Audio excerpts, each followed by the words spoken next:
DTM não é bruxismo e bruxismo não é DTM. DTM, cansaço funcional, desordem, disfunção músculo-esquelética, músculo funcional. Pode estar relacionado ao bruxismo? Sim, mas o bruxismo é um fenômeno do sono.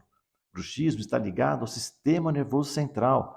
Tem link com ansiedade, com depressão? Sim. Eles podem coexistir? Sim, mas nem todo DTM tem bruxismo do sono e nem todo mundo que tem bruxismo tem DTM. O que cabe-nos é especializarmos aqui no DTM sem segredo, aprender a diagnosticar DTM, aprender a diagnosticar bruxismo e como controlar essas duas entidades que podem estar assolando os seus pacientes no seu consultório. Clica aqui, ó, em algum lugar dessa tela e vai lá para o nosso grupo de ajuda no WhatsApp.